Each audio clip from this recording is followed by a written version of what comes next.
అందులో దేవుడు మనకి ఇచ్చినటువంటి మాట,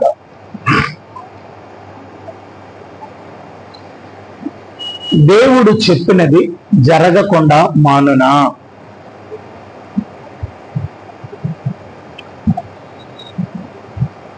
దేవుడు చెప్పినది జరగకుండా మానునా? సమాధానం మీరు చెప్పాలి. దేవుడు చెప్పినది నెరవేర్చకుండా ఆగునా? దేవుడు చెప్పినది ఎవరైనా దాన్ని ఆపగలరా? రైట్. కాబట్టి దేవుడు కొన్ని అనుకున్నాడు, ఆయన అనుకున్నవి ఈరోజు నేను చెప్పాలని ఆశపడుతున్నాను. రాత్రి ఆల్నైట్ ప్రేయర్కి వచ్చిన మీ అందరికి కూడా ప్రత్యేకమైన వందనాలు ప్రియులారా. నేను రాత్రి దినాన్ని దేవుడు చాలా చక్కగా ఆయన ఆశీర్వాదాలు లేదా ఆయన మాట ఏ విధంగా ఉంటుంది అనేది రాత్రి దినాన్ని దేవుడు మనకు మాట్లాడాడు. అమ్మ అక్కడ కాలే కదా, అటుకాలు ఇటుకాలు అక్కడ మధ్యలో ఎందుకు కూర్చోవాలి?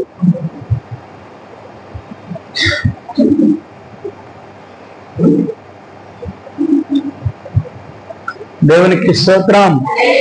హల్లెలూయా, హల్లెలూయా. ఆ ఒక మాట చూసుకొని మరి మనం ఒకసారి వెళ్దాం ప్రియులరా దేవుని సన్నిధిలో.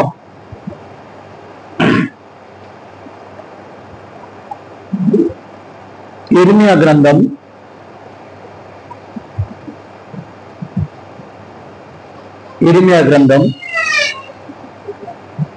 33వ అధ్యాయం 14వ వచనం.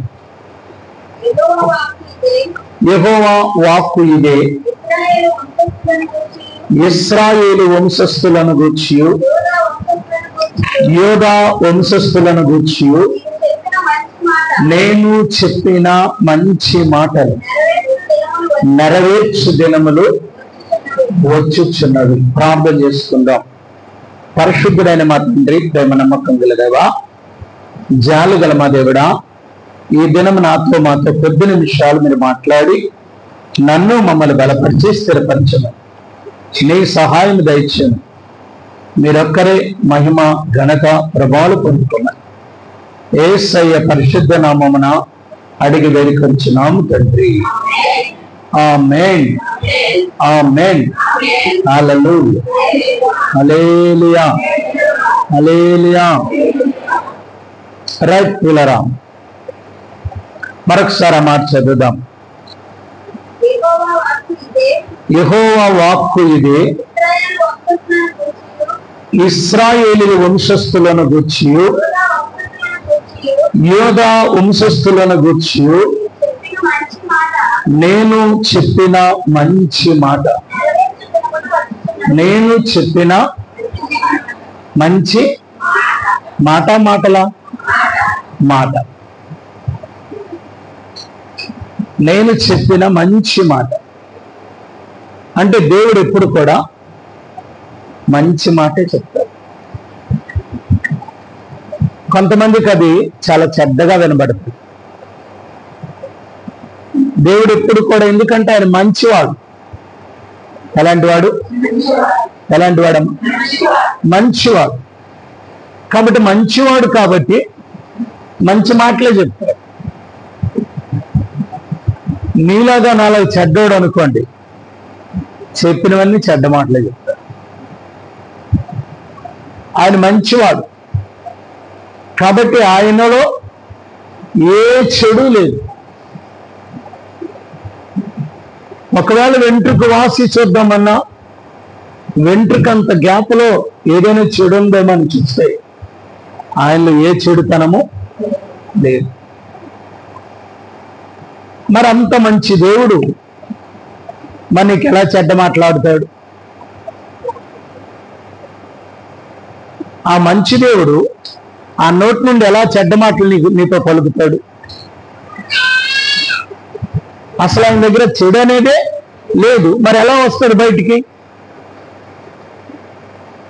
దేవుడు నాకు అన్ని చెడ్డే చేస్తున్నాడు, దేవుడు అంతనాళ్ళు పెడుతున్నాడు అని చాలా మంది అంటుంటారు.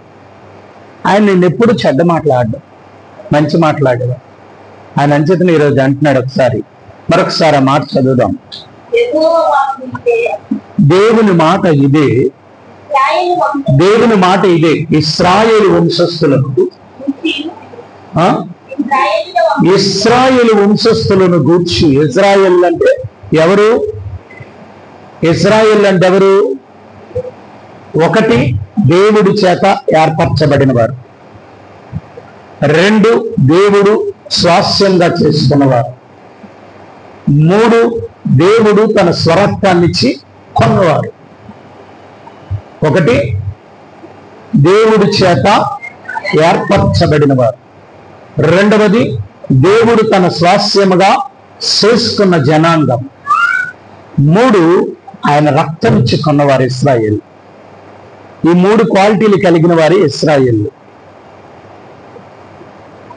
నీలో ఆ క్వాలిటీలు ఉన్నాయా? ఉంటే నీవు ఇశ్రాయేలువే. మూడు క్వాలిటీలు ఉండాలి. మొదటి క్వాలిటీ ఏర్పాటు, రెండవ క్వాలిటీ స్వాస్యం, మూడవ క్వాలిటీ రక్తం ఇచ్చి విమోచన. అందుచేతనే యెషయా గ్రంథం 43వ అధ్యాయం మొదటి 2 వచనాల మాట రాయబడి ఉంటుంది. అయితే యాకోబు నిన్ను సృజించిన వాడును యెహోవా, ఇశ్రాయేలు నిన్ను నిర్మించిన వాడు ఇలాగ సెలవిచ్చుచున్నాడు, నేను నిన్ను విమోచించి ఉన్నాను, భయపడకు, పేరు పెట్టి నిన్ను పిలిచి ఉన్నాను, నీవు నా సొత్తు. బా, ఏర్పాటు, స్వాస్యం. సార్ నిన్ను ఏర్పరచుకున్నాడు.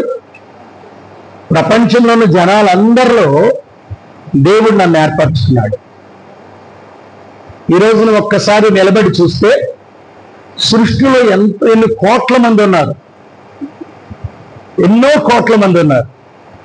అందులో నువ్వెక్కడో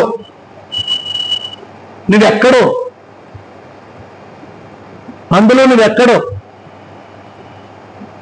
కానీ నువ్వెక్కడో ఉండవలసిన దాన్ని దేవుడు ఏం చేశాడు? ఈరోజు ఏర్పరచుకున్నాడు.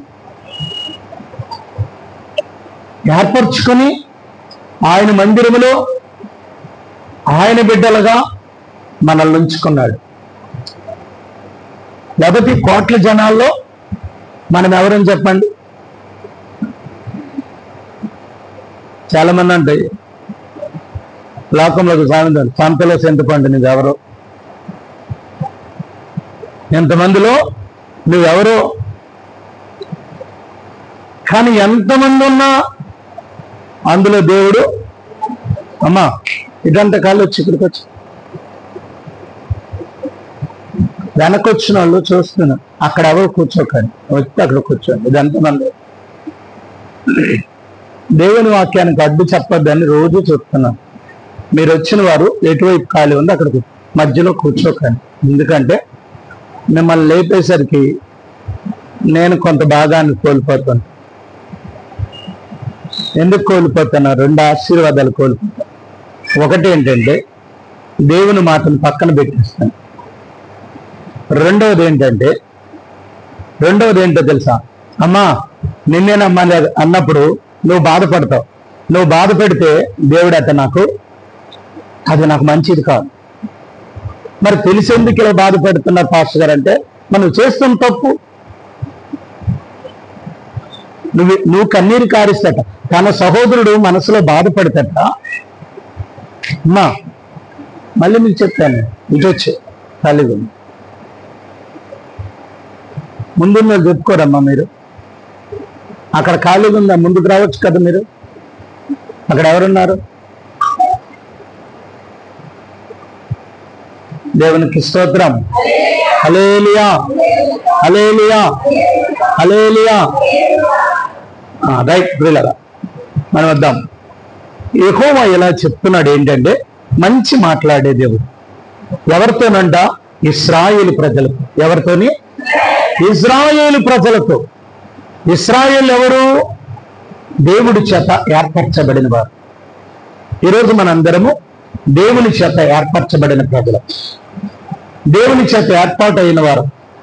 ఏర్పాటు లేకుండా ఇక్కడికి రాలేవు. నీకు దేవుడు ఎప్పుడు ఏర్పాటాడా? జగత్ పునాది వేయబడక మునిపే, నువ్వు తల్లి గర్భములో పిండమగా రూపింపబడక మునిపే ఏర్పాటు. ఈ రోజు అంటే ఎప్పుడు ఏర్పాటు చేశాడు తెలుసా? నేను తల్లి గర్భంలో పిండముగా ఉండక మునిపే నన్ను ఏర్పాటు చేశాడు.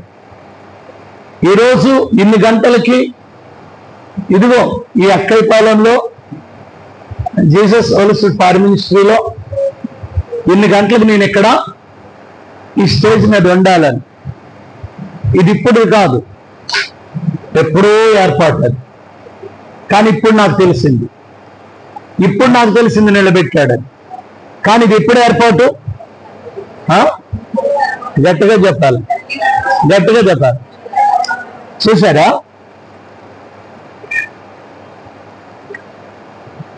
ఒక వ్యక్తి ఒక రూపముతో బయటికి రావాలంటే 270 దినాలు గర్భంలో ఉండాలి.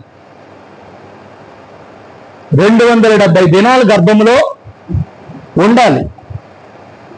270 దినాలు గర్భంలో ఉంటే ఆ వ్యక్తికి కళ్ళు వస్తాయి, ముక్కు వస్తుంది, అవయవాలన్నీ సంపూర్ణమవుతాయి. ఈ 270 దినాలకు ముందుగా వచ్చేస్తే ఏదో ఒక అవయవము లోపం ఉంటుంది. 270 దినాలు ఖచ్చితంగా ఆ గర్భంలో దేవుడు దాస్తాడు.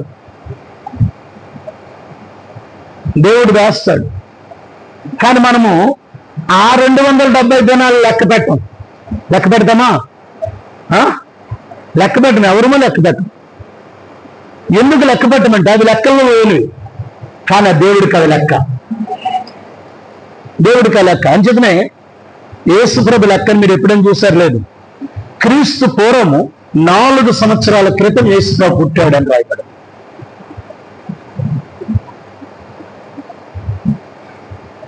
క్రీస్తు పూర్వము 4 సంవత్సరాల ముందర యేసు క్రీస్తు యొక్క జననం అని రాయబడి ఉంది. అదే ఆయన పుట్టలేదు. ముందు 4 సంవత్సరాలు ఏంటి? వండర్. నాకు ఇప్పుడు మనం బర్త్డే చేసుకోవాలంటే పుట్టిన దగ్గర నుండి 1 సంవత్సరం అవ్వాలి. అప్పుడు ఏం చేస్తున్నాం? 1 ఇయర్ కంప్లీట్ అయింది అని అంటున్నాం. కానీ 1 ఇయర్ కంటే ఇంకా 270 దినాలు, 9 నెలలు ఏమైంది? ఆ 9 నెలలు ఎప్పుడైనా రాస్తాం రికార్డులో? ఇంక 1 తగ్గించేస్తాం. కానీ ఏం చేస్తామండి? మన వయసు బయటికి కనబడకూడదని ఏం చేస్తుంటాం చెప్పండి? నేను మొన్నే పుట్టానక్క, నీకు తెలీదా? నీకంటే చిన్న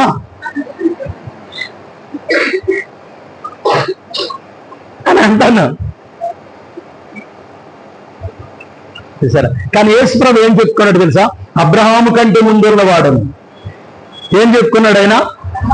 ఎప్పుడు ఎవరి దగ్గర చిన్నవాడని చెప్పుకోలేదు. ఏమన్నాడు తెలుసా? అబ్రహాము కంటే ముందున్నవాడు, మోషే కంటే ముందున్నవాడు. చూసారా? అసలు ఈ దేవాలయం కంటే గొప్పవాడను. అన్ని ముందే చెప్పుకున్నాడు ఆయన. మనం ఒకసారి మీరు ఆలోచించండి. మీ బర్త్డే జరిపినప్పుడు హ్యాపీ బర్త్డే టు యూ ఎన్ని సంవత్సరాలు అమ్మంటే ఒక 5 ఉంటాయి. 3 పాస్టర్ 3 వెళ్ళింది. ఇప్పుడు 4 వచ్చింది. 50 సంవత్సరాలు వేసుకుంటారు కిందన. ఎన్ని సంవత్సరాలు అమ్మంటే ముచ్చటగా 30. అలా పిల్లలు యాగం పుట్టేశారు. నాకు పిల్లలు ఎప్పుడు పుట్టారట? యాగం పుట్టేశారట. ఏంటి చాలా మంది చెప్తారు వయసు దాచుకోవాల్సిన పని లేదు అక్కడ. నువ్వు దాయాలనుకున్నా దాగుతుందా? అసలు దాచుకొని పని ఏంటట చెప్పండి? దాచుకుంటారు చాలా మంది. ఏంటట పని? అందరు నేను చిన్నదాయనాలని. అందరికంటే నేను ఈ చర్చిలో ఉన్న వాళ్ళందరికంటే నేను చాలా చిన్న. నువ్వు చిన్నో పెద్దో ఇంకా నయం. యేసుప్రభు కంటే చిన్న అనలేదు. చిన్నలే.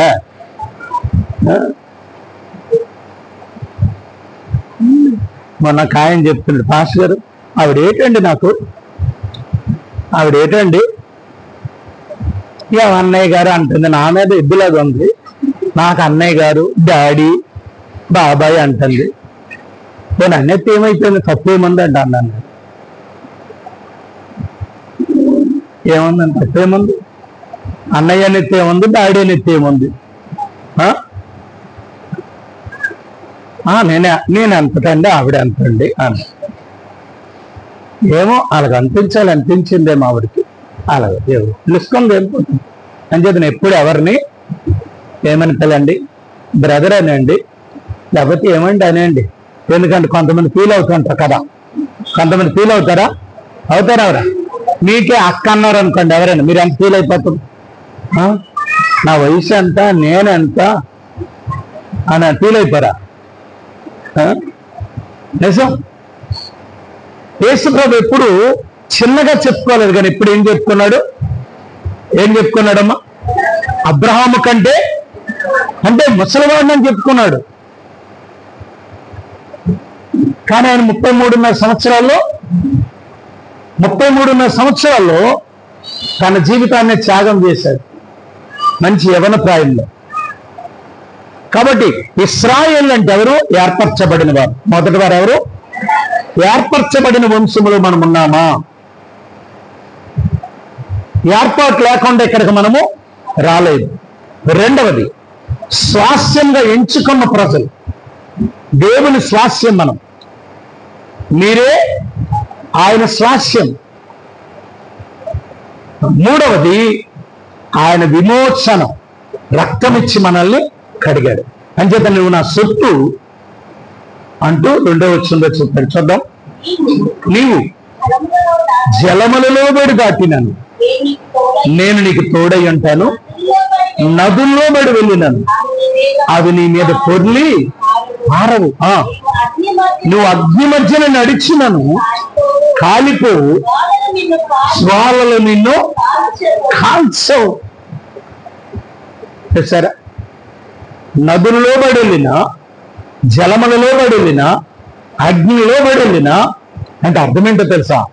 జలము లాంటి సమస్యలు నిన్ను ఆవరించిన, అగ్ని లాంటి కష్టాలు నీ ఇంటి మీదకి వచ్చిన, వాటి మధ్య గుండా నిన్ను నడుస్తున్నా అవి నిన్ను కాల్చవు.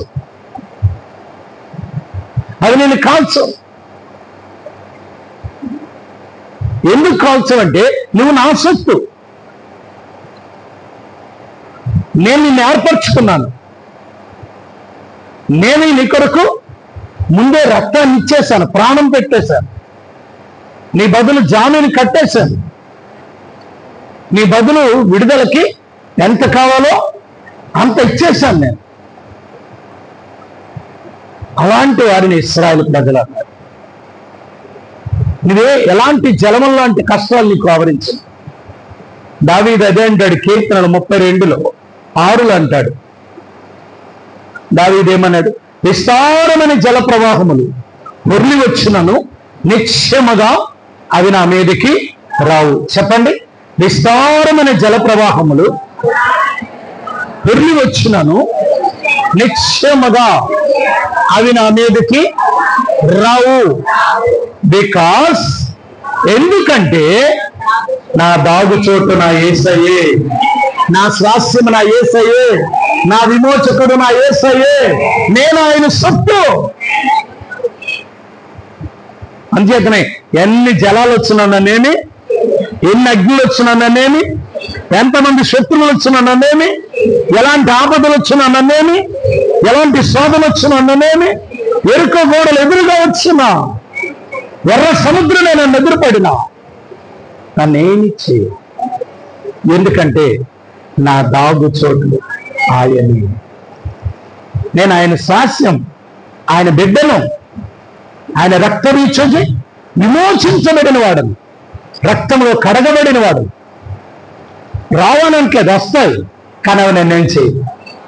అక్క కష్టాలు నీకు వస్తాయమ్మా, రావానంటలేదు. అసలు విషయం తెలియాలంటే కష్టాలు సహజంగా లోకంలో ఉన్న వాళ్ళందరికంటే మనకి ఎక్కువ వస్తాడు.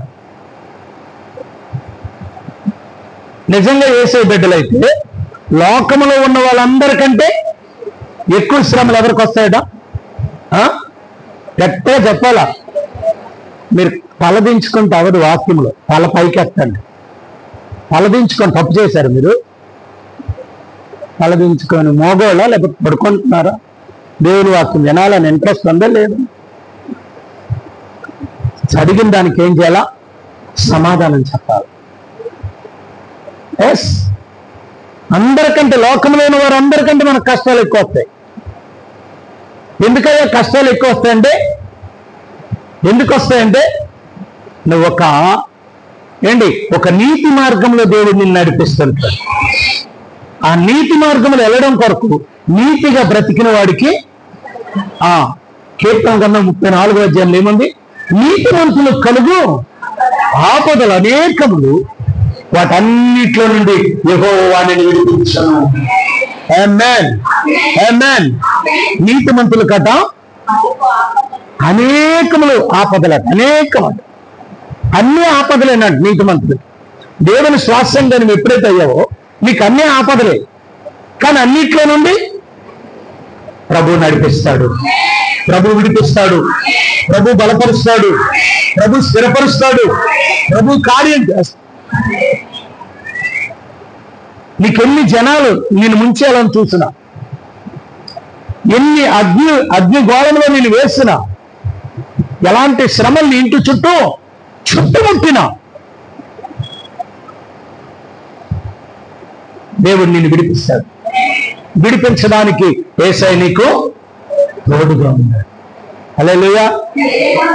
నీవు లేకుంటే చేయగలను, నువ్వు రాకుంటే ఎక్కడికెళ్ళను, నీవు లేకుంటే చేయగలను, నువ్వు రాకుంటే ఎక్కడికెళ్ళను, నీవు నాతో ఉండాలి, నేను నీతో ఉండాలి, నీవు నాతో ఉండాలి, నేను నీతో ఉండాలి. యేసయ్యా, యేసయ్యా, యేసయ్యా, యేసయ్యా,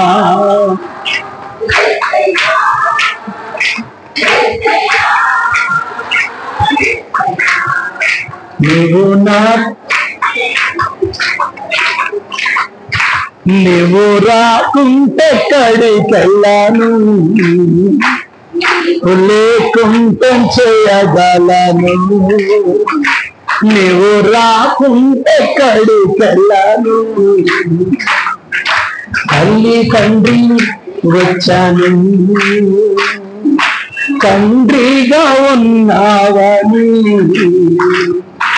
తల్లి తండ్రి వచ్చాను, నీవు తండ్రిగా ఉన్నావని, నా తల్లివి నీవయ్యా, నా తండ్రివి నీవయ్యా,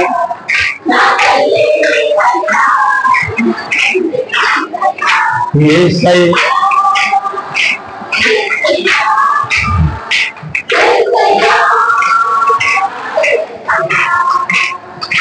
యేసయ్యా,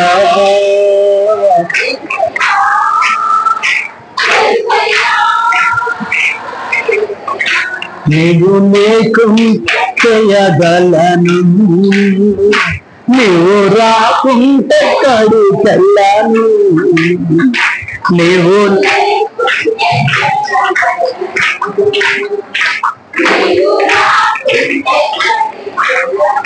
హల్లెలూయా. ఆయన నీతో వస్తాడు, నీతో వచ్చే దేవుడు. ఎందుకంటే నువ్వు ఆయన సొత్తు, నువ్వు ఆయన సొత్తు కాబట్టి నిన్ను వదులుకోడు. ఆయన నిన్ను వదులుకోలేడు కూడా. నువ్వు ఒకవేళ దూరముగా జారిపోతున్నా మళ్ళీ పట్టుకుంటుంటాడు. చెరువుల్లో కొన్ని చేపలు ఉంటాయంట. ఏండి, చాలా చేపలు ఉంటాయి. మీకు తెలిసిన చేపల పేర్లు చెప్పండి. రోజు తింటారు కదా చేపలు, తింటలేదా? చేపలు తింటలేదా? మార్పులు, బొమ్మిడి అనేది తెలుసా? జారిపోతూ ఉంటది. అది ఎంత పట్టుకున్నా, కొంతమంది క్రైస్తవులు ఎంత పట్టుకున్నా జారిపోతున్న బొమ్మిడాలు వీళ్ళు పెద్ద బొమ్మిడాలు. పాపం యేసుప్రభు ఎంత పట్టమని చెప్తూ ఉంటాడు. ఈ సేవకులు ఎంత పట్టాలన్నా జారిపోతుంటారు, ఎటో పోయి వెళ్ళిపోతుంది. కరెక్ట్ గా సంఘంలో ఉండలేరు. చాలా మంది క్రైస్తవులు కరెక్ట్ గా ఆ సంఘాన్ని, ఆ సేవకుని వెంబడించలేరు. వీళ్ళు ఎవరు తెలుసా? బొమ్మిడాలు, కానీ బొమ్మిడాల పులుసు చాలా బాగుంటుంది అట. నిజం. జారుడు క్రైస్తవులు, జారుడు చేపలు. దేవుడు వాక్యం ఎంత పట్టుకుందామన్నా ఏదో ఒకలాగా జారిపోతుంటాడు. ఎంత పెద్ద సేవకుడి దగ్గర ఉంది వాళ్ళకి జారిపోయే గుణం ఉంటుందట. ఎంత పెద్ద సేవకు ఆయన బాగా వలపెట్టి చేయగలడు, మంచి ఎక్స్పోర్ట్ అయినప్పటికీ కూడా ఆయన దగ్గర కూడా ఏదో చిన్న పాయింట్ పేస్తారట. నిజం. ఈ జారుడు చేపలకు బాగానే వాక్యం చెప్తున్నాడు కానీ పాటలు రావండి ఆయనకి. బాగానే పాడుతున్నాడు కానీ వాక్యం రాదండి ఆయన. వాక్యము పాటలు బాగా పాడుతున్నాడు, ఆ స్టైలే తప్ప ఇంకేటందు చెప్పండి. ఇంకొక స్టైల్గా ఉన్నాడు అనుకోండి, మేమిచ్చిన డబ్బులే. ఈ జారుడు చేపలు ఇవి. మా డబ్బులతో ఆయన ఏం చేస్తున్నాడు, అలాగైపోతున్నాడు. అంత కొత్త ఎక్కడదండి, అప్పుడున్నప్పుడు అలాగుండోడండి, ఇలాగుండోడు. ఊరితే ఎగిరిపోయాడు. ఇప్పుడు చూడండి ఎంత లావు అయిపోయాడు, ఇంత పొట్ట వచ్చేసింది, ఇంత పట్ట వచ్చేసింది. ఇవన్నీ ఏంటివి? జారుడు చేపలు. చెరువులోనే ఉంటాయి, జారిపోతుంటాయి. చేతిలోనే ఉంటాయి, జారిపోతుంటాయి. జారుడు చేపల్లా వండుకండి. బొమ్మిడాల పులుసు ఇస్తే బాగే కానీ మంచిదే కానీ ఏమవ్వాలో తెలుసా? ఎలస పులసగా మారినట్టు ప్రతి క్రైస్తవుడు మానవులుగా మన మట్టి శరీరం ఉన్న మనము మహిమ దేహంలోకి మార్చబడాలి. ఎందుకంటే మన దేవుడు మహిమ స్వరూపుడు. ఎలస ఏంటి, పులస చేప చాలా బాగుంటుంది. అది ముందు ఎలసే, ఇలుసు చేప అంటారు. ఆ ఇలుసు ఏమవుద్ది? పులస అవుద్ది. ఎక్కువ రాజమండ్రి ఏదది ధవళేశ్వరం దగ్గర దొరుకుతుంది ఇది. రాజమండ్రి వాళ్ళందరికీ మా ఊర్లో దొరుకుతుంది అనుకుంటున్నారా? దొరుకుతుంది. ఆ ఇలసలాగా పులసలాగా మీరు మారాలా. అది ఎలా మారిందో మనం కూడా ఏమవ్వాలా? మారాలా. ఎలా మారాలా? పులసలా మారాలి. నిజం. Right brother. మనకి ఎన్ని సమస్యలు వచ్చినప్పుడు కూడా మనకు విడిపించడానికి ఒక తోడు ఉంది. మనకు విడిపించడానికి ఒక ఆయన ఉన్నాడు తోడుగా. ఆయన అంటున్నాడు, ఈరోజు ఆయన సెలవిచ్చిన మాట ఇశ్రాయేలుకు ఏమని చెప్తున్నాడు? యోధా వంశస్థులను గురించి నేను చెప్పిన మంచి మాట నెరవేర్చే దినము వచ్చుచున్నది. తల్లి, చెల్లి, భయపడకు. నీకు దేవుడు ఏ మాట ఇచ్చాడో ఆ మాట నెరవేరుస్తున్నాడు. నెరవేర్చే రోజు వచ్చేసింది, వచ్చుచున్నది. అంటే అది పట్టుకోవాలంటే ఏం చేయాలి? నువ్వు కొన్ని పనులు చేయాలి. ఏంటి వచ్చిందో, ఏం చేస్తాడో చూద్దాం. అంచేతనే అది రావాలంటే దావీదులాగా మనం ప్రార్థన చేయాలి. ఏంట ప్రార్థన? దావీదు ఒక 3 విషయాలు ప్రార్థన చూద్దాం. కీర్తన గ్రంథము 51వ అధ్యాయము 12వ వచనం.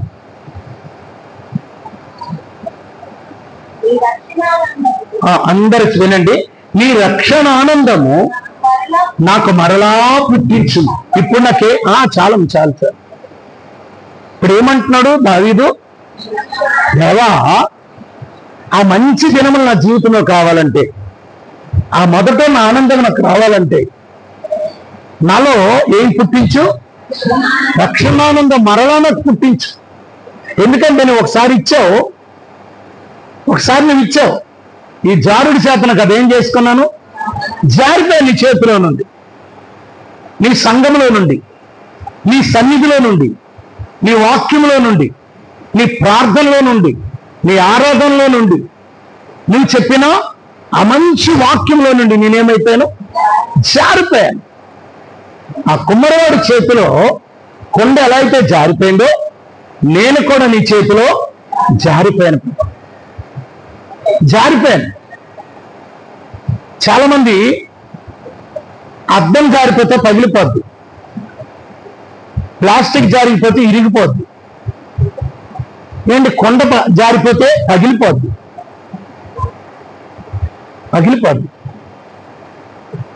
కానీ మనిషి జీవితము యేసయ్య నుండి జారిపోతే బహుఘోరం అయిపోద్ది.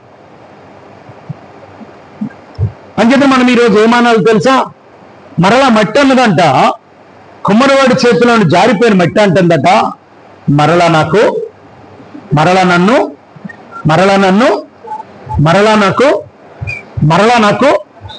తయారు చేయకుండగా నన్ను ఒక్కసారి లేపాని అంటుందట. మరలా మట్టిని, ఆ ఇడిపోయినటువంటి ఆ జారిపోయిన కొండను మళ్ళా మట్టిని తీసుకొని ఏం చేశాడు కుమ్మరి? యుక్తమైన పాత్రగా మార్చాడు. ఎలా మార్చాడు? ఇర్మియా గ్రంథం 18వ అధ్యాయంలో ఆ మాట రాయబడి ఉంటుంది. ఇర్మియా గ్రంథము 18వ అధ్యాయము 5వ వచనమా 4వ వచనం. కుండ ఆయన చేతులను విడిపోగా ఆ జిగటమన్ను మరలా తీసుకొని ఆ కుమ్మరి తనకు యుక్తమైన పాత్రగా ఏం చేశాడు? మార్చుకున్నాడు. అదే దేవుడు ఈరోజు అంటున్నాడు, కుమ్మరి ఆ మట్టిని యుక్తమైన పాత్రగా మార్చినాడు. మరి నిన్ను పరమ కుమ్మరైన నేను మార్చలేనా? ఇశ్రాయేలు యుక్తమైన పాత్రగా మార్చలేడా? ఒకవేళ పోయిందని బాధపడుతున్నావేమో తల్లి, అంతకంటే యుక్తమైన జీవితాన్ని దేవుడు నీకు ఇస్తాడు. యుక్తమైన బ్రతుకు దేవుడు నీకు ఇస్తాడు. యుక్తమైన ఆశీర్వాదాన్ని దేవుడు నీకు ఇస్తాడు. యుక్తమైన ఆరోగ్యం ఇస్తాడు. అంతకంటే యుక్తమైనది, అంతకంటే శ్రేష్టమైనది. నువ్వేదైతే పోగొట్టుకున్నావో, పోయిందో బాధపడుతున్నావేమో, అయ్యో నేను ఎంత ప్రార్థన చేసినా దేవుడు నాకు కార్యం చేయలేదు, నేను అనవసరంగా పోగొట్టుకున్నాను, నేను బాధపడుతున్నావేమో, ఇక రాదేమో అనుకుంటున్నావేమో. నువ్వు ఎప్పుడైనా అక్కడ నిలబడిపోయి ఆ మట్టి జారిపోయి ఏమైంది? పారిపోలేదు, మళ్ళీ కుమ్మరివాడి దగ్గరే నిలబడింది. ఎందుకో తెలుసా? ఆ మట్టికి తెలుసు, ఈ కుమ్మరివాడు నన్ను ఎలాగైనా తీర్చిదిద్దగలదు అనే ఒక నిరీక్షణతో ఆ మట్ట కుమ్మరివాడి దగ్గర ఉండిపోయింది. ఆ కుమ్మరివాడి దగ్గర ఉండిపోయింది. చూసారా? మనమైతే ఏం చేస్తాం తెలుసా? ఒక రోజు ప్రార్థన చేసి, 2 రోజులు ప్రార్థన చేసి, ఒకవేళ జరగలేదు అనుకోండి, ఇంకా విడిచిపెట్టేస్తాం, వదిలేస్తాం. కానీ అది నిరీక్షణ కలిగి ఏం చేస్తుంది? ఆ మట్టి ఎదురు చూస్తుంది. ఎందుకంటే ఎవరు చేతిలో మనల్ని పెట్టాడో, ఎవరి చేతిలో మనం ఉన్నామో, ఆ తయారు చేసేవాడు సర్వశక్తి గల దేవుడు. ఆమేన్, ఆమేన్. ఆ కుండలు తయారు చేసేవాడికి మంచి నైపుణ్యత ఉంది.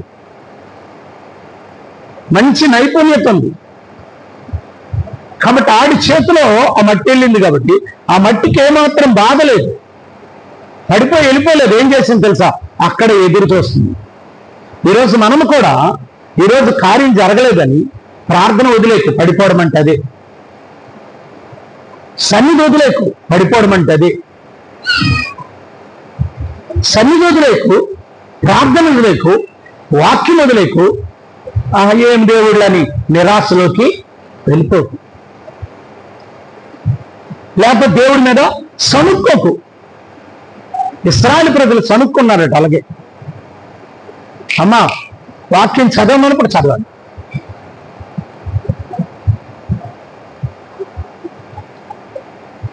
చూసారా?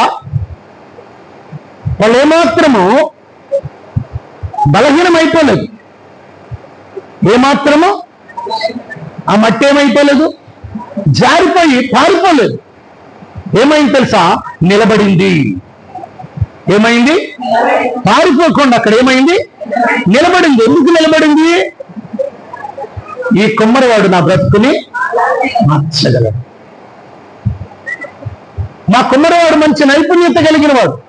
అంచేత అక్కడ యేసుప్రభువు వారు తండ్రిని దేవుడు అక్కడ మంచి మాట అన్నాడు. చూడండి, ఈ మట్టికి, అక్కడ చదవండి ఆ మాట, ఈ మట్టికి కుమ్మరివాడు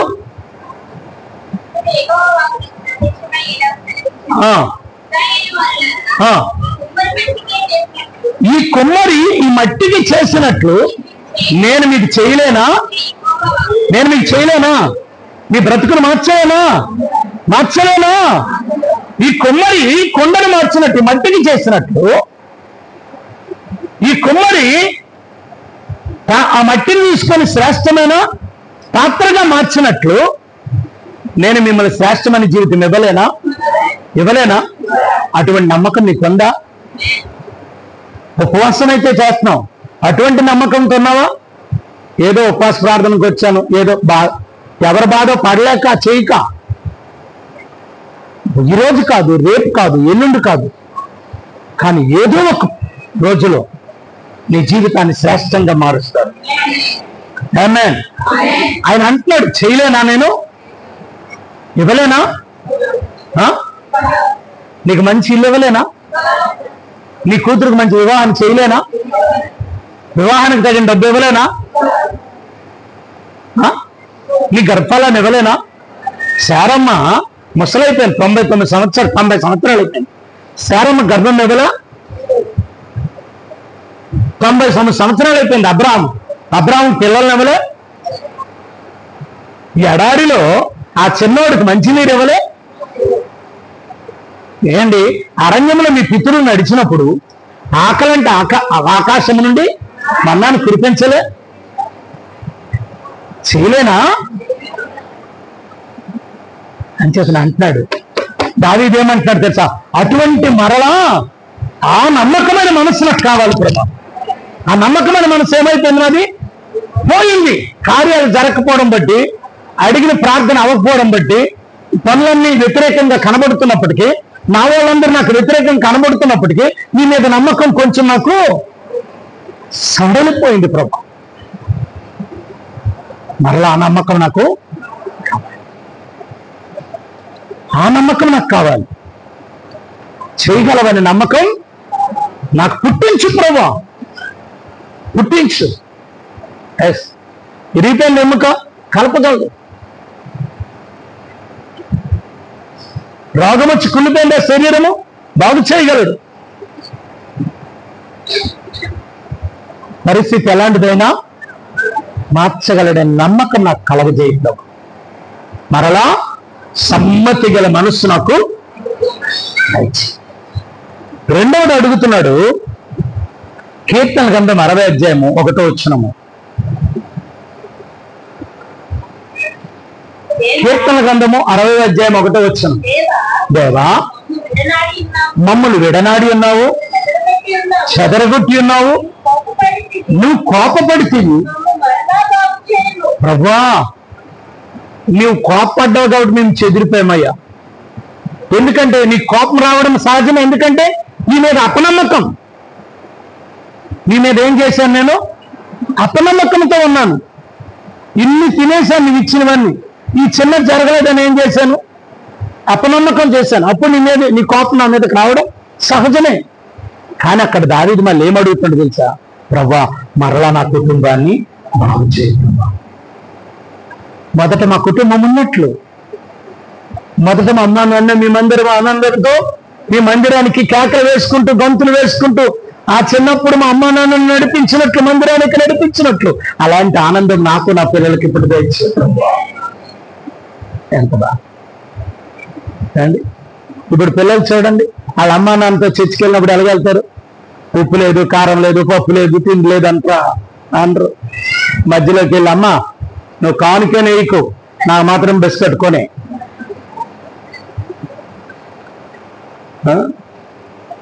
కానుకేసినా పర్లేదు, వేగిపోయాను. రే కానుకే డబ్బులు ఉన్నాయరా, దేవుడి తరఫు తెద్దులేమ్మా, ఇచ్చేమ్మా. నిజం కదా? ఆడు బాధపడలేక రోడ్డు అంటారు, రావుడేమన్నా బాధపడలేక ఆ ₹1 కూడా ఐస్ క్రీమ్ ఏదో బిస్కెట్ ఏదో కొనేసి ఇస్తే ఆడు గెంతులు వేసుకుంటూ మరి వస్తాడు ఇక్కడికి.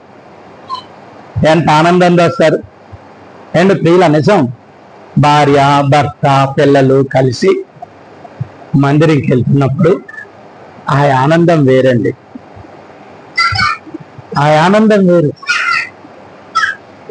చూసారు అక్కడ ఏమంటున్నాడు? మరలా మాకు బాగు చేయమా ప్రభా. చెడిపోయాం ప్రభా, దూరం అయితే పాడైపోయాం ప్రభా, దూరం అయితే పాడైపోయాం. ప్రార్థన లేక పాడైపోయాం, వాక్యం లేక పాడైపోయాం, ఆరాధన లేక కుటుంబంలో పాడైపోయాం, నీ మాట వెనక పాడైపోయాం ప్రభు, మరలా మా జీవితాన్ని బాగు చేయ.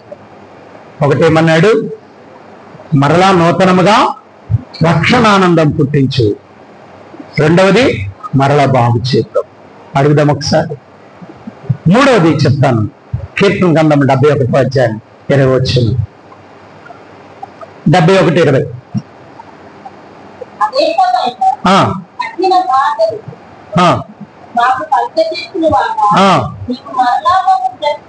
నువ్వు మరలా మమ్మల్ని బ్రతికించదవు,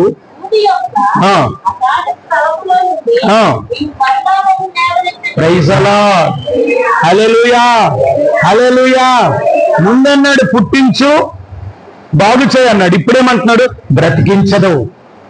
మమ్మల్ని లేవనెత్తుతావు, మమ్మల్ని వదిలేవు ప్రభువా.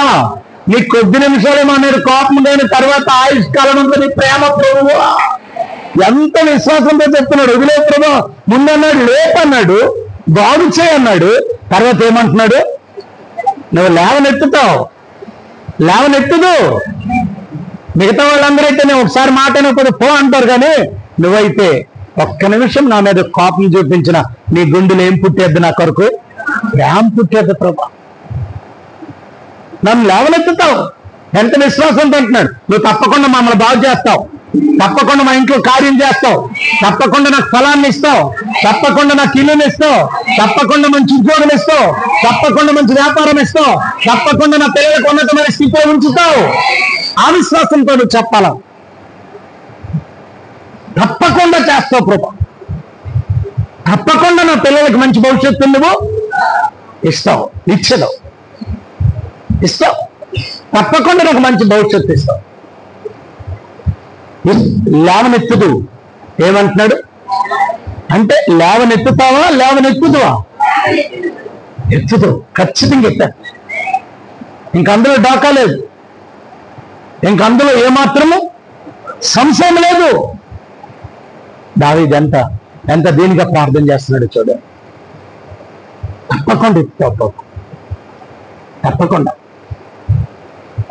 ఈరోజు మనం కూడా ఈ 3 విషయాలు ప్రార్థించాం.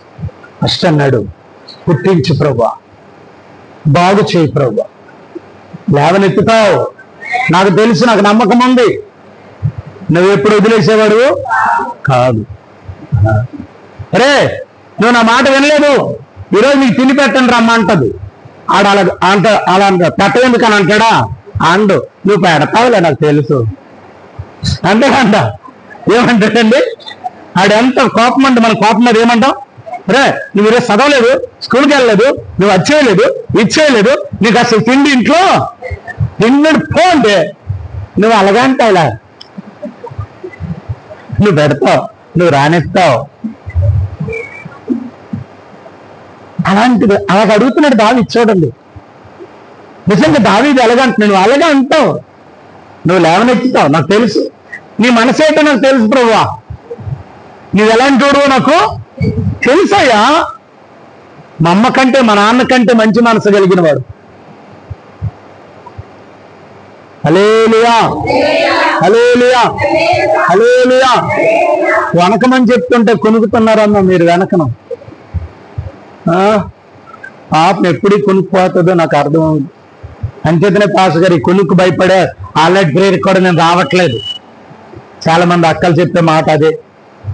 ఆ కొనుక్కుతో మీరేమంటారు, మళ్ళీ మైక్లో అరుస్తారు, అమ్మ అరుపులు నేను వినలేను బాబు అని చెప్పిన చర్చికే రావడం మానేస్తున్నాను. అలాగైతే ఎలా చెప్పు తల్లి, ఎప్పుడు బాగుపడతావు? అరిసింది నా కొరకు కాదు కదా, అరిస్తే నాకే నష్టం. గొంతు కొంత ఆరిపోద్దా, నా గొంతు పట్టేద్దా, ఇదంతా ఎవరికి నష్టం చెప్పండి? నాకే నష్టం. అరకుండా అంటే ఎంత బాగుంటుంది, ఎంత బాగుంటుంది కదా కదా. కానీ వాళ్ళకి దేవుడు అనలేదు, నువ్వేమైపోయినా క్యాండిల్ కరిగిపోతాట అనేక మందికి ఏమవ్వాలా, వెలుగునివ్వాలి. నేను ఒక ఆయన అడిగాడు, అంటే మనకు సహజం వచ్చింది కాబట్టి మాటలు వచ్చాయి కాబట్టి చెప్తున్నాను. గారు మీ క్రైస్తవుని ఇలా చంపేస్తున్నారు, ప్రగడ గారిని చంపేశారు, ప్రవీణ్ గారిని.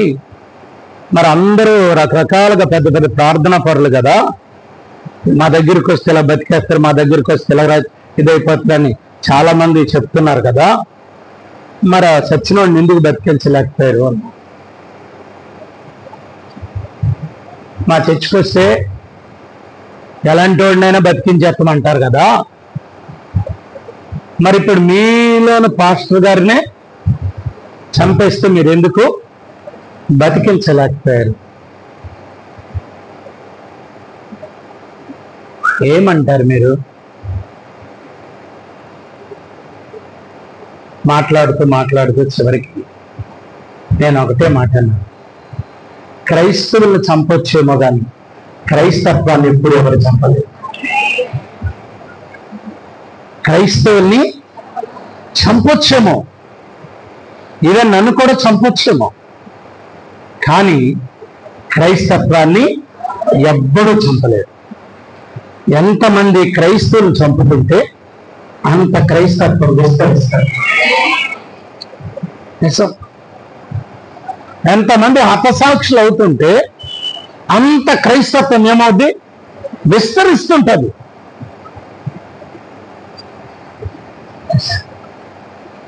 నిజం. క్రైస్తవుడిని చంపవచ్చేమో, కానీ దీన్ని ఆపడం ఎవరి తరము కాదు, ఎవరి తరము కాదు. పెద్ద పెద్ద రాజులు, పెద్ద పెద్ద అధికారులు, పెద్ద పెద్ద వాళ్ళందరూ కూడా. అయితే ఇది ఎప్పుడు ఆపడం ఎవరి తరము కాదని ఎప్పుడో చెప్తా, మనం ఇతరులకి ఏది అనకూడదు. మనది మనం బోధించుకున్నప్పుడే అది ప్రజ్వరిల్లుతుంది. మనది మనం ఏం చేసుకోవాలా? మన దేవుని ప్రేమను ఏం చేయాలా? ప్రకటించినప్పుడే ఆ ప్రేమ ప్రవహిస్తూ ఉంటుంది. ఇతరుల పనులు మనము చేయి పెట్టామనుకోండి, చిన్నప్పుడు ఒక చదువుకున్నాను ఒక కథ, అందరూ తెలుసు కదా. అనగనగా ఒక రాజు 7 కొడుకులను సంపాదించాడు. 7 ఏమయ్యారట? యాతకెళ్ళారు. ఏం తెచ్చారు? చేపలు తెచ్చారు. చేపలన్నీ ఏం చేశారు? ఆరబెట్టారు. ఆ ఎండబెట్టినప్పుడు ఒక చేప ఎండలేదు. ఏమే చేప ఎండలేదు అంటే ఏమన్నది? గడ్డొడ్డొచ్చింది. ఏమే గడ్డొడ్డొచ్చావు అంటే గాడిద నన్ను గాడిద మేయలేదు. ఏమే ఆవు వేయలేదంటే నాకు పోలివాడు ఎప్పలేదు అన్న. ఏమైనా పోలిగా ఎప్పలేదంటే నాకు పోలి అంబలేయలేదు అన్నది. ఏమే పోలి అంబలేయలేదంటే నా పిల్ల ఏడుస్తుంది అన్నది. ఏమే పిల్ల ఏడుస్తున్నామంటే నాకు సీమ కుట్టింది అన్నది. ఏమే సీమ నా బంగారు పొట్టలో చెయ్యి పెడితే కుట్టనా? అది శుభ్రంగా వెళ్ళిపోతుంటే సీమ కొడుతుందండి. క్రైస్తవుడు కూడా అంతేనా? అది సీమ పాము అని తెలిసి, చెత్త అని తెలిసి, అది పనికిరాందని తెలిసి అందులో నీ ఏని పెడితే అది అంత బలహీనందైనా ఏం చేస్తుందండి? గట్టిగా చెప్పండి, గట్టిగా చెప్పండి, గట్టిగా చెప్పండి. మీరు ఇంటికి వెళ్ళి సీమలు కొట్టండి అని కొందరు చేయి పెట్టండి. మా ఇంట్లో ఉన్న పుట్ట నీ నెలగని పడేస్తున్నాను ఇలా చేయి పెట్టండి. అదేం చేస్తుంది? మొత్తం గుట్టారు. చిన్నప్పుడు ఒక పద్యం కూడా చదువుకున్నారు కదా, బలవంతుడు నాకేమని పలుగురుతో నిగ్రహించి పలుకుటమేలా, బలవంతమైన సర్పము సలిసేమల చేత చిక్కి సావది సుమతి. మంచిగా నిజంగా వేరే వాడి పనిలోకి మనం ఎప్పుడు వెళ్ళకూడదు. మనకే పని ఇచ్చాడో, ఎవరమైనా సరే, మీరైనా నేనైనా, మీరు ఎంత ప్రేమ కలిగి జీవిస్తున్నారు. మీ ఇంట్లోకి వచ్చి నేను దూరేను అనుకో, ఏమంటారు? మీ ఇద్దరు కలిసి వేసేస్తారు. ఇరా మీ ఆయన, నువ్వు కలిసి ఏం చేస్తావు? అయ్యగారు అంటావు. ఏమండి, మీ ఇంట్లోకి వచ్చి ఏదో సామాన్ పట్టుకెళ్ళిపోతున్నాను అనుకో, ఏం చేస్తారండి? అయ్యగారు తీసుకెళ్తున్నారు, చాలా అదృష్టవంతులు మనం అంటారా? అంటారా? అంటారా? గట్టిగా చెప్పండి అమ్మా. మీ ఇంటికి వచ్చాను, మీ ఆయన అందరూ పిల్లలు ఉన్నారు, మీరు ఆ టేబుల్ మీద ఈ గొలుసు పెట్టారు, ప్రార్థన చేస్తాం. మీరందరూ కళ్ళు మూసుకోండి అని గొలుసుని తీసి లోపల వేసుకున్నారు. అనుకో, అప్పుడు ఏం చేస్తారు మీరు? పాస్టర్ గారు వాళ్ళంటే వాళ్ళు కాదులే అంటారు, కానీ స్టేషన్కి వెళ్ళి రిపోర్ట్ ఇద్దామే, ఆడి సంగతి తేలిపోద్ది అంతే అంటారా? ఎందుకులే దేవానికి స్తోత్రం ప్రభు అంటారా? అనరు. ఏ పనికి వచ్చానో ఆ పని నేను చేసుకుంటే నేను నీ దగ్గర గౌరవం ఉంటుంది, నాకు ఆశీర్వాదం వస్తుంది. ఆమేన్, ఆమేన్, ఆమేన్. హల్లెలూయా, హల్లెలూయా. 2 చేతులు పైకి చేద్దాం. రైట్ పిల్లరా, దేవుని సన్నిధిలో మరొకసారి చూద్దాం. చూడండి, దావీదు ఏమంటున్నాడు?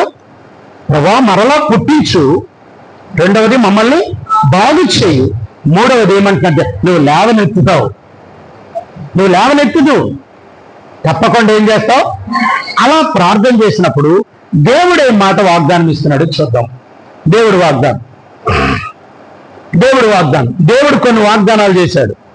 నువ్వు మరలా ఎప్పుడైతే రెడీ అయిపోతావో, మరలా ఎప్పుడైతే దేవుడి దగ్గర నీ పాపాన్ని ఒప్పుకొని నువ్వు సిద్ధపాటు కలిగి ఉంటావు, మరలా నీకు ఒక చాయిస్ ఇస్తున్నాడు తల్లి. ఉపవాస ప్రార్థన ద్వారా మరలా నీకు ఒక చాయిస్, మరలా నీకు ఒక అవకాశం.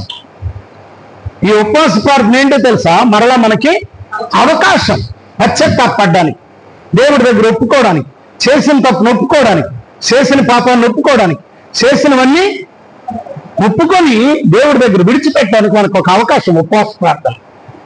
అప్పుడు ఎప్పుడైతే నువ్వు చేస్తావో దేవుడు కూడా ఏం చెప్పాడు తెలుసా? చూద్దాం ప్రియులారా. ఆదికాండం 8వ అధ్యాయం 21వ వచనం. ఆదికాండము 8వ అధ్యాయం 21వ వచనం. ఈ భూమినంతా ఏం చేశాడు? నీరు ద్వారా మొత్తం జలమైన చేస్తాడు, అందరిని చంపేది. అప్పుడు యెహోవా ఏంటట? ఇంపైన సువాసన స్వీకరించి. ఇంపైన సువాసన ఏంటో తెలుసా? ఉపవాస ప్రార్థన, పశ్చాత్తాపం కొట్టు కూడిన ప్రార్థన, కన్నీటి ప్రార్థన, నిన్ను నువ్వు తగ్గించుకునే, ఇది దేవుడికి ఇష్టం. ఇంపైన ప్రార్థన ఏదో తెలుసా? ఉపవాస ప్రార్థన. మా ఇంపైన ప్రార్థన ఏంటి? గట్టిగా చెప్పాలి. ఉపవాస ప్రార్థన. ఆ ఉపవాసంలో నిన్ను నువ్వు తగ్గించుకునే ప్రార్థన, నిన్ను నువ్వు తగ్గించుకునే ప్రార్థన, అది దేవుడికి ఇష్టం. ఎవడు తాను తగ్గించుకుంటాడో వాడు దేవుడికి ఇష్టం. ఎవడు విశ్వాసంతో ప్రార్థన చేస్తాడో వాడు దేవుడికి ఇష్టం. దేవునికి ఇష్టమైనటువంటి ఆరాధన అంటే ఏదో తెలుసా? దేవునికి ఇష్టమైనటువంటి ప్రార్థన ఏదో తెలుసా? నిన్ను నువ్వు తగ్గించుకొని ప్రార్థన చేయి.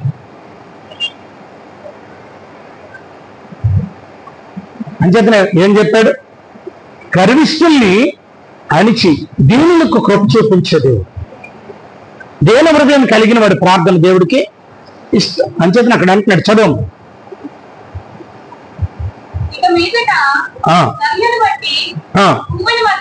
ముందు నుండి చదువు ఒకసారి. అప్పుడు యెహోవా, ఎప్పుడమ్మా? నువ్వు ఉపవాసం ఉండి తగ్గించుకొని ప్రార్థన చేసినప్పుడు, ఉపవాసం ఉండి విశ్వాసంతో ప్రార్థన చేసినప్పుడు, ఉపవాసం ఉండి మందిరంలో కన్నీరు కార్చి ప్రార్థన చేసినప్పుడు, ఉపవాసం ఉండి నీ ప్రార్థన ఎలా ఉంది? తగ్గించుకునే ప్రార్థన ఉందా? ఉపవాసంలో కూడా కైమంటున్నావా? ఉపవాసంలో కూడా ఇంటి నిండా గోల పెట్టేస్తున్నావా? ఉపవాసం ఉంటున్నావు, ఇంట్లో దెబ్బలాడుకుంటున్నావా? ఉపవాసం ఉండి పక్కోళ్ళతో గొడవ ఆడుతున్నావా? ఉపవాసం ఉండి నోరు పారేసుకుంటున్నావా? అలాంటి ఉపవాసం దేవుడికి ఇష్టం లేదు. ఉపవాసం ఏంటట? తగ్గించుకో. చిన్నగా తగ్గించుకుంటే నువ్వేమి తక్కువ అయిపోవు, వాళ్ళు పెద్దోళ్ళు ఏమి అయిపోరండి. మనం తగ్గించుకున్నప్పుడు మనం ఏం చిన్నోళ్ళం అయిపోం. తగ్గించుకోండి, చిన్నోళ్ళం అయిపోం. అలాగని ప్రియులారా ఒక మాట చూడండి, దేవుడి విషయంలోనే తగ్గించుకో, మిగతా విషయంలో తగ్గించుకో. పనికి మనోడు అందరూ వచ్చి తగ్గించుకోమంటే తగ్గించుకోక, దేవుడి విషయంలోనే తగ్గించుకో. ఎవడైనా అన్నాడు అని తగ్గించుకోక. ఎందుకంటే ఏ విషయంలో నీకు దేవుడు తక్కువగా ఉంచడు, చూడ్డు. ఆయనకి ఇష్టం ఉండదు మనం తక్కువగా ఉండడం. అందరి దగ్గరికి వెళ్ళి చేయి కట్టుకోవడం దేవుడికి ఇష్టం ఉండదు. మనం అందరి దగ్గరికి వెళ్ళి బాంచే నీ కాళ్ళు మొక్కుతాను అంటే దేవుడికి ఇష్టం ఉండదు. దేవుడి విషయంలో నువ్వు ఎంత తగ్గించుకుంటావు, దేవుడి విషయం ఎంత తగ్గించుకుంటావు అంత తగ్గించుకో. కానీ చాలా మంది ఇదే పొరపాటు పడుతుంటారు క్రైస్తవులు. దేవుడు తగ్గించుకోమన్నాడు కదండి అని చెప్పిన అందరి దగ్గరికి వెళ్ళి తగ్గించుకొని అడుక్కోండి. నువ్వు అడగద్దు. ఆ తగ్గించుకోవడం వద్దే వనిస్తాడు. తగ్గించుకోవాల్సి అక్కడ యోహాను అంటున్నాడు. ఏమంటున్నాడు బాప్టిజమస్ యోహాను? ఆయన హెచ్చవలసింది, నేను తగ్గవలసింది. ఆయన వచ్చాడు కాబట్టి ఆయన హెచ్చించవలసింది, ఆయన నామమే గణపరచబడవలసింది. నా పేరేమవ్వాలా? తగ్గిపోవాలి. నేను ఎప్పటికైనా అందులోకి వెళ్ళిపోయిన వాడిని. ఆయన ఇక మీదట వృక్షం పగిన ఎవరో ఏదో అన్నారని అక్కడ తగ్గించుకోవడం కాదు. వాళ్ళు అంటారు, ఏమంటారు తెలుసా? వాళ్ళన్ని తిట్టినని తిట్టి చివరికి ఏమంటారు, మీరు క్రైస్తవులేనా, మీరు ఎందుకు పెడుతున్నారు అంటారు. అదొక సోకు దొరుకుతుంది అనమాట అందరికి. ఆడు కొట్టే వచ్చాడు, మనం కొట్టకూడదు. దేవుడు అన్నాడు, క్రీస్తు విషయంలో తగ్గించుకో, మిగతా విషయంలో నీకు శక్తినిచ్చాను. నువ్వెవరి దగ్గర బానిసగా ఉండడానికి, నువ్వు బానిస ఎవరికో తెలుసా? ఏసై కూడా అనలేదు బానిస అని. ఏసై కూడా అనలేదండి మనకు బానిసలని. ఏమన్నాడు తెలుసా? ఇక మీదట మీరు అక్కడ ఏమన్నాడు తెలుసా? ఇక మీదట నా స్నేహితులు అనబడతారు.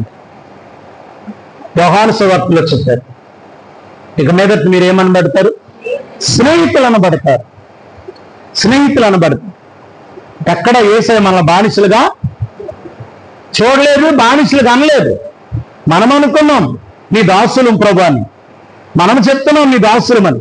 కానీ ఆయన ఎప్పుడు దాసుడుగా, ఇక మీరు దాసులు అనబడక, మీరేమనబడగా దాసులు అనబడక నా స్నేహితులు అనబడతారు. ఎంత గొప్ప దేవుడు చూసా. మనం దేవునికే దాసులం తప్ప మిగతా వాళ్ళు ఎవరికి కానీ అందరికీ మనం దాసులం అయిపోతా ఉంటాం. దేవుడు ఎప్పుడు ఇద్దరికి దాసులు కాలేరు. దేవునికి స్తోత్రం. హల్లెలూయా, హల్లెలూయా, హల్లెలూయా, హల్లెలూయా. ఖచ్చితంగా దేవుడు అది నన్ను నేనేమండే అక్కడ చదవండి ఒకసారి. అప్పుడు యెహోవా ఇంపైన సువాసన ఆగ్రహించి చూసారు. ఎప్పుడైతే ఆయనకి ఇష్టమైందనే ప్రార్థన, ఆయన ఒక మాట అంటున్నాడు, ఇక మీదట నీ పాపాన్ని బట్టి నీ కుటుంబాన్ని శపించను. శాపం అనేది నీ ఇంటి మీదకి ఇక రానివ్వను. నువ్వు నిజంగా ఉపవాస ప్రార్థన చేస్తే నీ శాపం నీ ఇంటి మీద ఉండను, తీసివేస్తాను. అసలు శాపమే రాకుండా చేస్తాను. శాపం అంటే తెలుసా? మనం ఎంత పని చేసినా చేతిలో సులుగా ఉండదు. రాత్రి పగలు చెమట వచ్చినా చేతిలో సులుగా ఉండదు శాపం. ఎంత వండుకుంటావు కానీ ఆకలి తీరదు, నీకు తిండికి దొరకదు. నువ్వు వండుతావు ఎంత, కానీ నీకు తిండికి దొరకదు. అది శాపం. ఇన్ని బట్టలు కప్పుకుంటావు కానీ చలి ఆగదు. ఇవన్నీ శాపాలన్నమాట. హగ్గయి గ్రంథంలో 1వ అధ్యాయంలో ఇవన్నీ రాస్తున్నాడు. మీరు ఇంటికి వెళ్ళి చదవండి. హగ్గయి గ్రంథం 1వ అధ్యాయం 6వ వచనం. శాపానికి గల కారణాలు. విస్తారంగా విత్తుతావు అంట మాత్రం కొంచెమే పండుతుంది. తల్లి 10 ఎకరాలు వేస్తావు, 10 బస్తాలు కూడా రావు. దానికి చాలా మంది చూసారా, ఎన్ని వేస్తుంటారు ఎకరాలు, కానీ పెట్టుబడి రాక ఆత్మహత్యలు చేసుకుంటున్నారు. ఇప్పుడు కారణం ఏంటో తెలుసా? శాపం ప్రియుల. అదే దేవునికి ఇష్టమైన జీవితాన్ని జీవిస్తే కరువులో ఇస్సాకు పంటేసి 100 రెట్లు ఫలం పొందాడు. కారణం ఏమిటి? దేవునికి ఇష్టంగా బ్రతికాడు కాబట్టి ఇస్సాకు.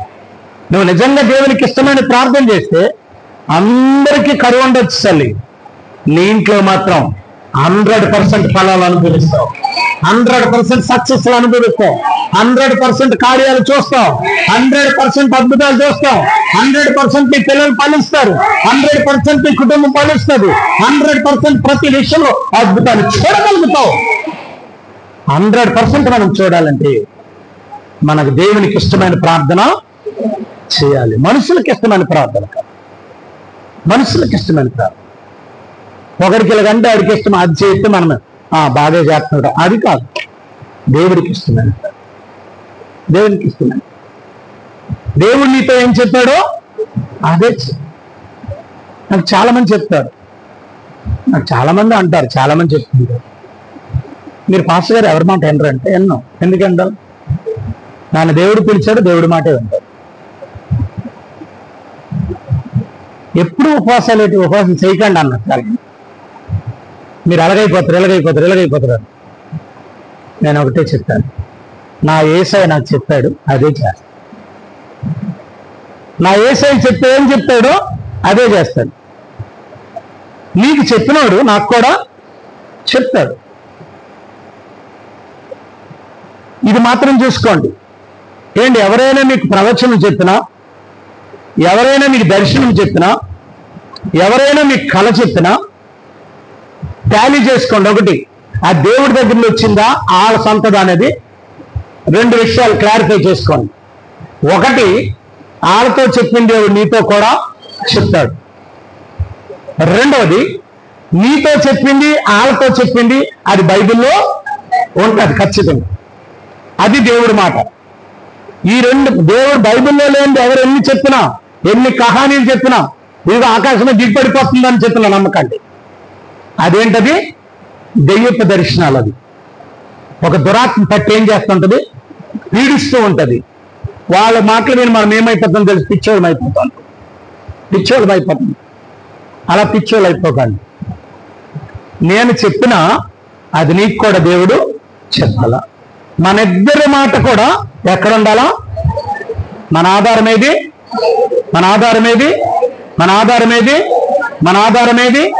ఏదైనా ఇదే ఆధారం మనకి. ఇందులో ఎక్కడ దేవుడు అలా మాట్లాడాడు, ఇందులో పోనీ ఎవరితోనూ అలా మాట్లాడాడు. ఒకవేళ అక్కడెక్కడైనా ఉంటే నీకు తెలియకుండా దేవునికి స్తోత్రం. హల్లెలూయా. రైట్. కాబట్టి దేవునికి ఇష్టమని చేస్తే శాపం నీ ఇంటి మీదకి ఇక మీద రాదు.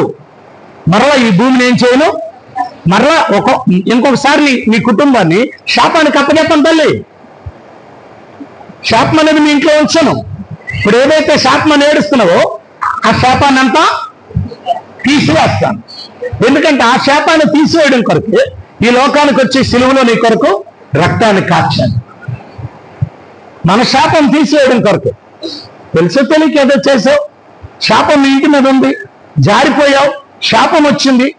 కానీ ఆ జారిపోయిన నీవు ఎటు పారిపోకుండా అక్కడే నిలబడి దేవుడి దగ్గర అడుగు దేవుని దగ్గర. ఎక్కడ అవమానింపబడ్డావో అక్కడే తలెత్తుతాడు, ఎక్కడ నిందింపబడ్డావో అక్కడే పైకి చూపిస్తాడు, ఎక్కడ హేళన చేయబడ్డావో అక్కడే అనేక మంది దగ్గర చప్పట్లు కొట్టిస్తాడు దేవుడు. ఎంతమంది ఏ నోరైతే నిన్ను హేళనగా మాట్లాడిందో అదే నోరు నిన్ను గణపరిచేటట్టు చేస్తాడు. ఎస్, మొర్దెకై అక్కడ రోడ్డు మీద ఉన్నాడు. వీడు మంత్రి అయిపోయాడు. ఎవడు? హామను. ఈ పనికి మాలినోడు హామను మంత్రి అయిపోయాడు. ఆ మంత్రిని అయిపోయి ఏం చేస్తున్నాడు? నేను రాజు దగ్గర ఉన్నాను, నేను గొప్పవాడును, ఆడు తక్కువవాడు అని అనుకుంటున్నాడు. నిజానికి వీడు గొప్పవాడు కాదు, అక్కడ రోడ్డు మీద ఉన్నవాడే ఆ మొర్దెకై గొప్పవాడు. ఎందుకు గొప్పవాడు అంటే గొప్ప దేవుడిని కలిగి ఉన్నాడు. వీడు రాజును కలిగి ఉన్నాడు. మొర్దెకై గట్టిగా చెప్పాలా?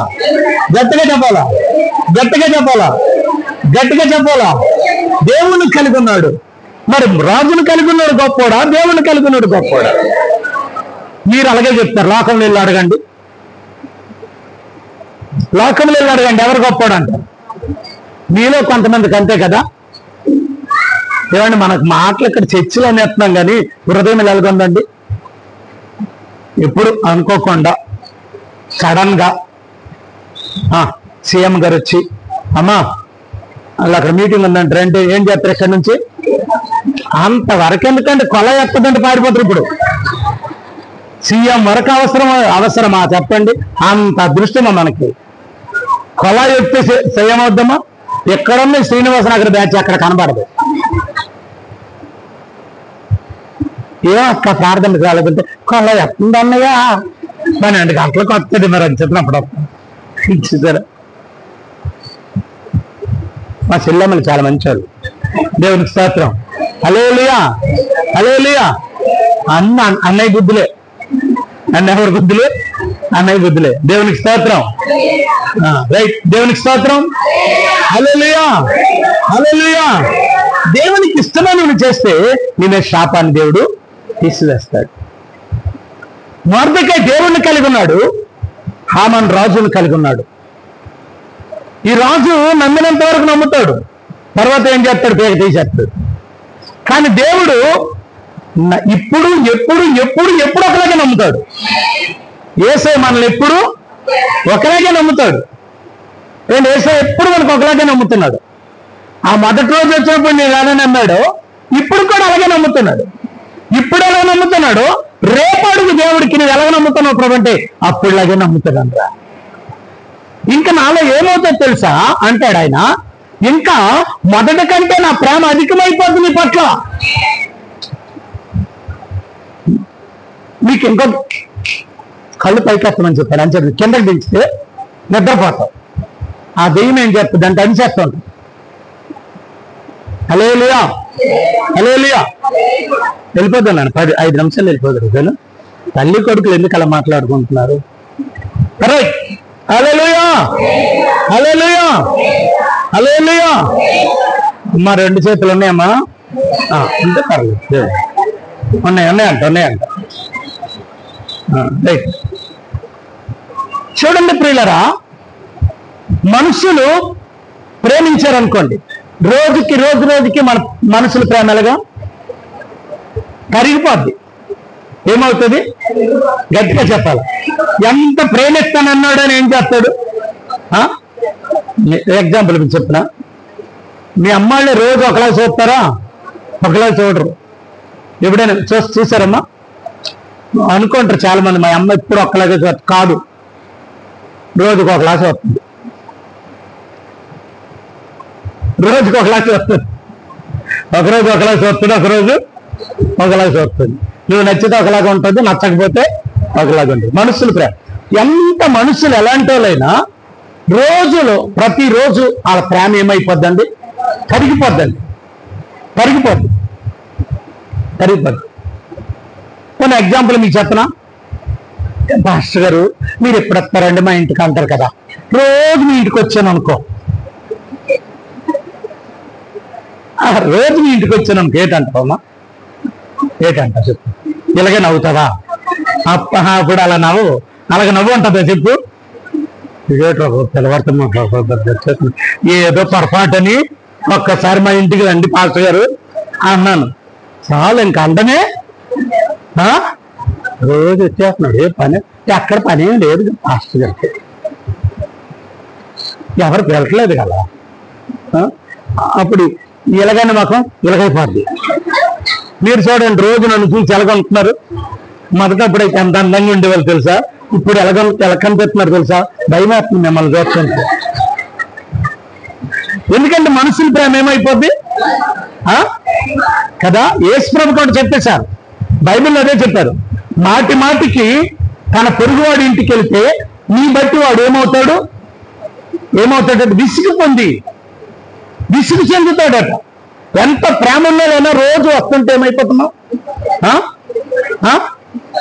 మొదట్లో చికెన్ టీ వస్తుంది, చక్కన్ టీయా చికెన్ టీయా చాలా మంచి టీ వస్తుంది. రెండో రోజు కొంచెం ఏలాకలు తగ్గుతాయి. మూడో రోజు టీ కూడా తగ్గుతుంది. 4వ రోజు పాలే లేవు. ఇది ఎవరి ప్రేమ? ఎవరి ప్రేమ కదా. మీరు అందరూ అంతే కదా. అంచేత మీ ఇంటికి రావట్లేదమ్మా నేను, ఎందుకంటే రోజు వచ్చేస్తే ఇంకా ఎక్కువ అయిపోతే ఏం చేస్తారు? తినడం మానేస్తారు. ఇంకా నిజమండి, చాలా మంది చూస్తుంటారు. ఇంకా పలకరిస్తే పాస్ గారు ఎక్కడ వచ్చేస్తారని ప్రైజ్ లోడ్ కూడా చెప్పరు. ఎందుకంటే ప్రైజ్ లోడ్ చెప్తే అమ్మ ఇంటికి వస్తాను ఎలాగన్నారు బాగున్నారు అంటారని ప్రైజ్ లోడ్ కూడా చెప్పరు. నిజం. ఇది ఎవరి ప్రేమ? నా యేసయ్య ప్రేమ ఎలాంటిదో తెలుసా? రోజుకి పెరుగుతుంది. ఈ రోజు ఉన్నట్టు రేపు ఉండదు. మనుషుల ప్రేమ రోజు రోజుకి తగ్గుతుంది, దేవుని ప్రేమ. ఇప్పుడు ఎవరి ప్రేమ కావాలైతే? మీరు అంచేతనే నాకు బాగా నచ్చుతారండి. నిజంగా అబద్ధంలో కూడా చాలా బాగా ఏకకంఠంతో ఆడుతారు మీరు. అబద్ధంలో కూడా ఏకకంఠంతో. అప్పుడు అపోస్తులకి ఏక మనసు ఉంటే పరిశుద్ధాత్మ దిగిందట. ఇప్పుడు అపోస్తులకి ఏకకంఠంతో అబద్ధాలు. అబ్బా,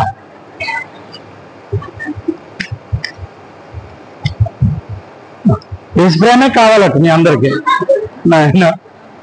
నిజంగా నేను వాక్యం ఆపేస్తానండి, ఎందుకంటే మీరు ఎంతగా చెప్తున్నప్పుడు నేను ఇంకెవరి ప్రేమని చెప్పలేదు. మొర్దెకై దేవుని ప్రేమ పొందాడు, దేవుణ్ణి కనుక్కున్నాడు. హామను ఎవరిది? రాజు నాతో ఉన్నాడని మొర్దెకైని ఏం చేశాడు? హేళన చేశాడు, అవమానపరిచాడు, నిందించాడు, ఆడిని ఎప్పుడు చంపాలని చూశాడు. ఆడే కాదు, మొర్దెకై వంశాన్నంతటిని, జాతినంతని సర్వనాశనం చేయాలని చూశాడు. ఎవరు? హామాను. ఎందుకు? రాజు గర్వం, రాజు అహంకారం, రాజు ఉన్నాడనే ధైర్యం ఆడికి అంతకంత. కానీ ఎన్ని ప్లాన్లు చేసినా, ఎన్నిసార్లు ఆడిని హేళపరిచినా మొర్దెకై ఏమవలేదు, జరగలేదు. ఎందుకంటే ఆడికి రాజు ఉన్నాడు, నాకైతే రారాజు ఉన్నాడు. మనకెవరున్నారు? నాకైతే రారాజు ఉన్నాడు. ఆడికి రాజే, కానీ నాకైతే రారాజు. అని చెప్పి ఎవరైనా అడిగితే చెప్తాను, ఏటయ్యా బా డానియల్ పాస్టర్ గారు అంటే, నీకు ఏదో ఉద్యోగం ఉంటుంది, నాకైతే ప్రపంచంలోని ఉద్యోగం ఉంది. ఎక్కడికి వెళ్ళినా నేను పాస్టర్నే. నీకు ఈరోజు ఉందనుకో, ఇక్కడ 5 సంవత్సరాల తర్వాత నీకు ఉండదు. ఉంటుందా? ఆడంతే ఏనుకోండి, 5 సంవత్సరాల వరకు ఉంటుంది. 5 సంవత్సరాల తర్వాత ఎవరు రానివ్వరు. చూడండి, వీళ్ళు గెలిస్తే వాళ్ళు జైలు వేస్తున్నారు, వాళ్ళు గెలిస్తే వీళ్ళు జైలు వేస్తున్నారు. 5 సంవత్సరాల తర్వాత వాళ్ళ అధికారాలు లేవు. మనకైతే చెప్పండి, మీరు ఎప్పుడు రాజాలే. ఎందుకంటే రారాజును కలిగిన వారు. దేవునికి స్తోత్రం. హల్లెలూయా, హల్లెలూయా. అందుకనే దావీదు అడుగుతున్నప్పుడు దేవుడు అంటాడు, ఇదిగో నేను ఇక మీదటి శాపం అనేది నేను మీద ఉంచను. చూద్దాం, ఒక మాట చదివి ముగిద్దాం. ఇర్మియా గ్రంథం 12వ అధ్యాయం 15వ వచనం.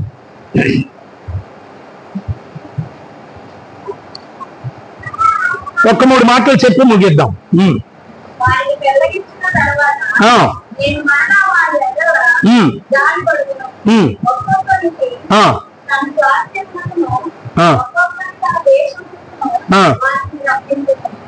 ఒక్కసారి మరొకసారి స్పష్టంగా చదవమ్మా.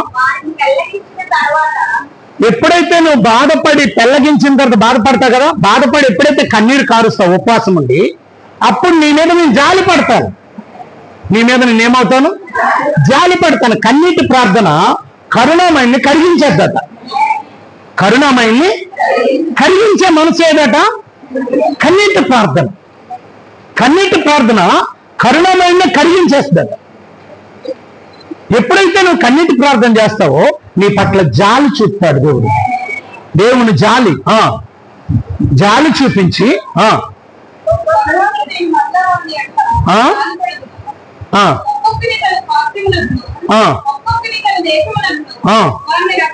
Praise the lord, hallelujah.